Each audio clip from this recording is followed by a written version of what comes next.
جی السلام علیکم، میں ہوں نور العارفین صدیقی اور آپ دیکھ رہے ہیں عارفین نامہ۔ پروگرام کے آغاز میں سب سے پہلے دست بستہ گزارش کروں گا، ملتمس ہوں army chief general Bajwa sahab سے، D G I S I general Faiz Hameed sahab سے، corps commander Karachi general Naveed Anjum sahab سے، اور جو لوگ ہیں جو اس ضمن میں فال کرتے ہیں اور جن کے بارے میں مجھے آگاہی نہیں ہے، مجھے معاف فرمائیے گا، لیکن میری التماس پر ذرا ٹھنڈے دل سے غور فرمائیے گا، اس لیے کہ یہ ضروری ہے۔ میں بحیثیت سندھ کا ایک باشندہ، بحیثیت کراچی کے ایک شہری، دست بستہ گزارش کرتا ہوں آپ تمام صاحبان سے کہ سب سے پہلے آپ سندھ رینجرز کی پروٹیکشن کا انتظام کر دیجئے۔ سندھ رینجرز تو ہمیں بعد میں پروٹیکشن دے گی، لیکن سب سے پہلے میں سندھ رینجرز کے لیے باقاعدہ پروٹیکشن کی اپیل کرتا ہوں، ڈیمانڈ کرتا ہوں، درخواست کرتا ہوں۔ آپ کو شاید یاد ہوگا کہ اب سے کچھ عرصے پہلے اورنگی ٹاؤن کراچی میں ایک بم بلاسٹ میں ایک اہلکار جو ہے وہ روشن نام کا شہید ہو گیا تھا۔ اس کے بعد پھر اس کی شہادت کے بعد کور کمانڈر صاحب نے، ڈی جی رینجر صاحب نے اس شہید اہلکار کی جنازے میں شرکت کی، اس کو پورے اعزاز کے ساتھ تدفین کی گئی۔ ظاہر ہے کہ وہ اس کا مستحق بھی تھا، اللہ تعالیٰ مرحوم کے درجات کو بلند کرے۔ ابھی پھر کل ایک خبر آئی ہے، خیرپور میں بھی کریکر حملہ ہوا ہے۔ خیرپور میں کریکر حملے میں بھی 2 اہلکاروں کے زخمی ہونے کی شنید ہے۔ رینجرز ہمارا تحفظ تو بعد میں کرے گی، سب سے پہلے ہمیں رینجرز کا تحفظ کرنا ہے۔ اسی لیے میں نے ایک دردمند دل رکھنے والے شہری کی حیثیت سے چھوٹا منہ بڑی بات کرتے ہوئے آپ صاحبان سے یہ گزارش کرنے کی اداکاری کی ہے کہ کائنڈلی دیگر امور کے ساتھ ساتھ اگر اس طرف بھی آپ توجہ دیں، کیونکہ اگر ہم بات کریں سندھ رینجرز کی پرفارمنس کی تو وہ پرفارمنس تو ہم بعد میں ایویلویٹ کریں گے۔ پہلے اگر ہم ان خبروں کا جائزہ لے لیں جو سندھ رینجرز کے حوالے سے آ رہی ہیں، تو میرا خیال ہے کہ ارباب اختیاران کے کان کھڑے ہونے کے لیے کافی ہیں یہ خبریں۔ ایک خبر جاری ہوئی، ڈی جی رینجرز لوگوں میں گھل مل گئے۔ میں نے جب خبر پوری پڑھی تو پتہ چلا آپ نے کسی جگہ دورہ کیا اور لوگوں کے ساتھ آپ نے بیٹھ کر کے وہاں چائے نوشی فرمائی ہے۔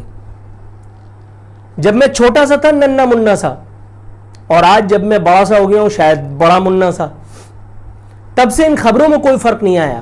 میڈیا کوریج لینے کے لیے، مشہوری کرانے کے لیے کمپنی کی حرکتیں وہی ساری ہیں، صرف حرکتیں کرنے والے چہرے بدل رہے ہیں۔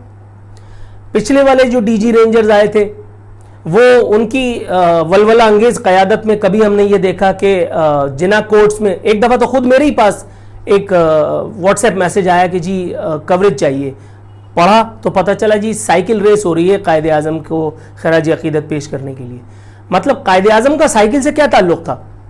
اور اگر کوئی سائیکل چلائے گا اہل محلہ کے ساتھ تو اس سے قائد اعظم کی روح کو کتنی رکعت کا ثواب پہنچے گا؟ یہ بعید از عقل حرکتیں کر کے ہم کیا ثابت کرنا چاہ رہے ہیں؟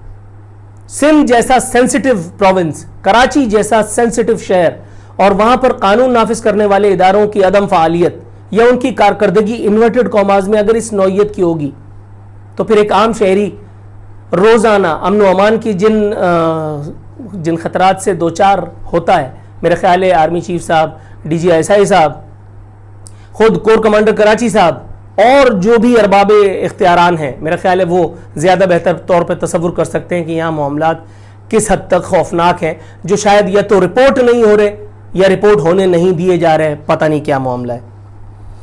اب ایک دوسری خبر پر آ جاتے ہیں، اس کا اس پہلی والی خبر سے کوئی تعلق نہیں، اس ایک اپیل سے کوئی تعلق نہیں جو میں نے ارباب اختیاران سے یا آرمڈ فورسز سے یا آرمڈ فورسز کے سربراہ سے کی۔ کل ایک عجیب سی خبر آئی، میں کنفیوزیا گیا۔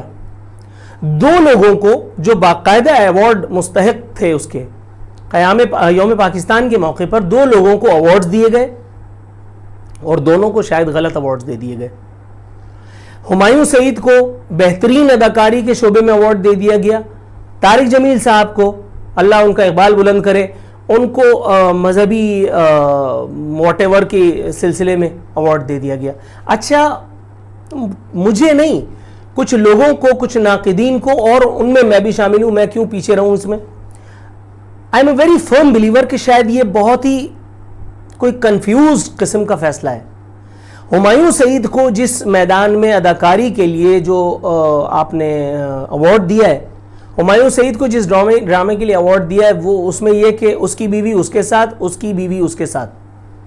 بڑا مشہور ڈرامہ تھا، پوری پاکستانی قوم باقاعدہ تھیٹرز میں جا کر کے یہ ڈرامہ دیکھتی رہی، اور اس سے ہم نے اپنے جس کو کہتے ہیں کہ سندھ کی، کراچی کی، پاکستان کی ثقافت کو انورٹڈ کاماز میں نہایت اچھے طور پر ہم نے اس کو فروغ دیا. مطلب طارق جمیل صاحب کو آپ ایوارڈ دے رہے ہیں مذہبی خدمات کے لیے. اچھا، ان کی جو مذہبی خدمات تھیں اس ایک وقت میں وہ بہت پیچھے رہ گئی ہیں. اب اس ایک وقت میں اگر کہا جائے تو میرے خیال برا نہ ہوگا کہ میرے خیال ان کو اداکاری کے شعبے میں ایوارڈ دینا چاہیے تھا، کیونکہ جس طرح سے وہ نیم سرکاری چینل پہ، جس کو میں عسکری ٹی وی کہا کرتا ہوں، جس کو بلا وجہ عساکر پاکستان سے اتنی محبت ہے کہ جتنی شاید عساکر پاکستان کو خود اپنے آپ سے نہیں. میں ایکس ڈی جی رینجرز کے ساتھ بیٹھا ہوا چائے پی رہا تھا تو میں نے ان سے کہا، میں نے کہا سر کائنڈلی یہ ٹی وی بند کر دیے گا. تو وہ ہنسنے لگے، انہوں نے کہا تمہیں بھی اس سے الجھن ہے. میں نے کہا سر اتنی چمچہ گیری تو میرا نہیں خیال ہے کہ آپ نے بھی ان سے کہا ہوگا. وہ ہنسنے لگے، انہوں نے کہا تم ٹھیک کہتے ہو. مطلب اتنی چمچہ گیری، اور وہ بھی صرف اس لیے کہ آپ کے اپنے دھندوں کی طرف لوگوں کی نظر نہ جائے، آپ کے اپنی وہ رہائشی اسکیمیں جو آپ لانچ کر رہے ہیں، یا وہ پچھلے دور میں جو سونے کی تجارت میں آپ کے اجداد نے نام کمایا ہے. مطلب کوئی حد ہوتی ہے یار، خدا کی قسم.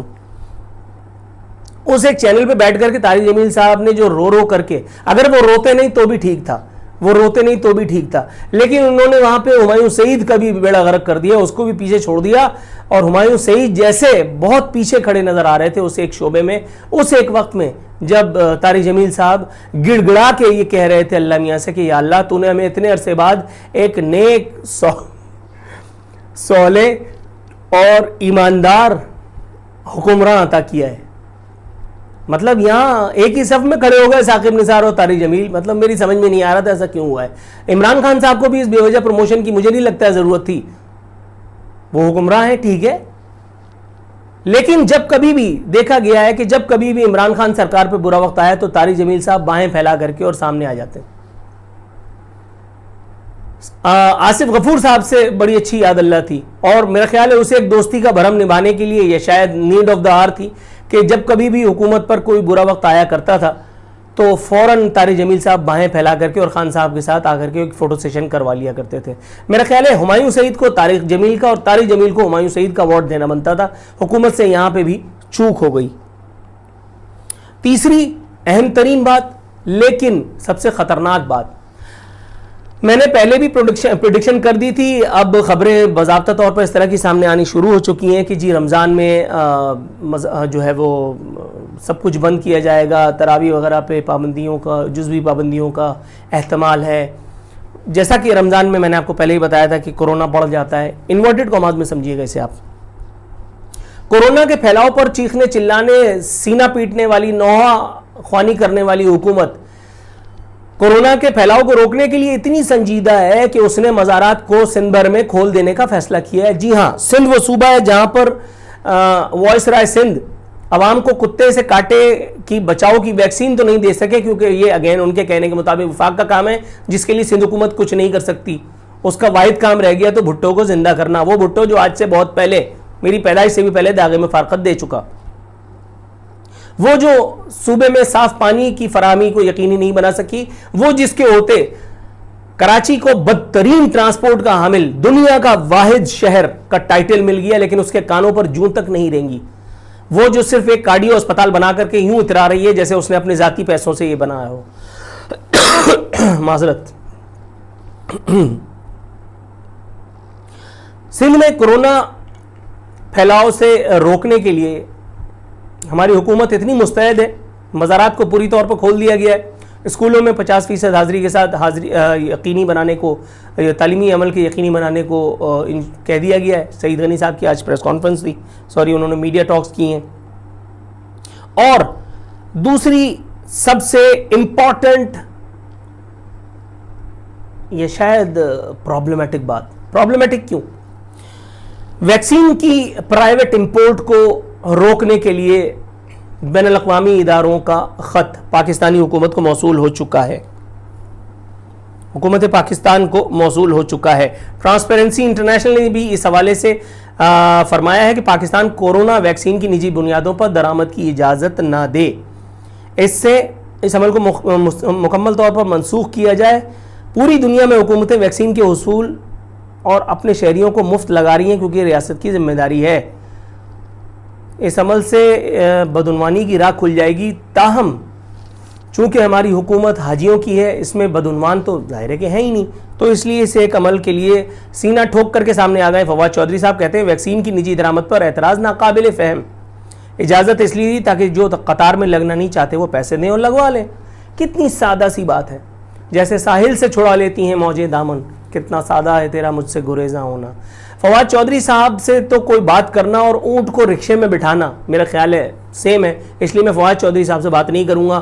شہریار آفریدی, فیصل واؤڈا, اسد عمر, علی زیدی, عارف علوی, عمران خان, میں ان میں سے کسی سے کوئی بات نہیں کر رہا, میں تو اپنے آڈینس سے بات کر رہا ہوں. ٹرانسپیرنسی انٹرنیشنل کہے یا کوئی اور کہے, برطانیہ نے جب کنفرم کر دیا تو یہ بات سمجھ لیجئے کہ کنفرم ہے کہ اس ایماندار دور حکومت میں منی لانڈرنگ پہلے سے زیادہ بڑھ چکی ہے, نواز شریف اور آصف علی زرداری سے زیادہ. یہ میں اپنے پروگرام میں اسٹیبلش کر چکا ہوں, جس پر حکومت کے پاس کوئی جواب نہیں تھا. اب جو اتنی سادگی سے بتا دیا گیا کہ جی جس کے پاس پیسہ ہے وہ ویکسین خرید کر کے استعمال کر لے, یہ بات اتنی سادہ نہیں ہے. جس ویکسین کی قیمت ہے شاید 500 روپے ہمارے پڑوسی ملک بھارت میں, وہ ویکسین یہاں پہ اخلاقاً انورٹڈ کاماز میں سمجھیے گا 8000 روپے کی لگائی جا رہی ہے, اور اگر آپ کے پاس کوئی تگڑم ہے تو شاید آپ کو 7000 روپے میں لگ جائے گی. 500 اور 7000 کا درمیانی فرق ناپ لیجئے آپ, اور یہ پیسہ کہاں جائے گا آپ سب سمجھ سکتے ہیں. یہ ریاست نام نہاد مدینہ میں کس کس عہدے پر, کس کس منصب پر یہ رقم جائے گی. اور چونکہ خان صاحب ایماندار بھی ہیں اور ہینڈسم بھی, اور ان کا کوئی ذاتی بزنس بھی نہیں ہے, تو اس لیے آپ ان سے پوچھ بھی نہیں سکتے. اور چونکہ نیب اور چیئرمین نیب کی دونوں آنکھیں بند ہیں, تو اس لیے یہ آواز یقیناً صدا بصیرہ ثابت ہو جائے گی. اپنا خیال رکھیے گا پاکستانیوں, فی امان اللہ.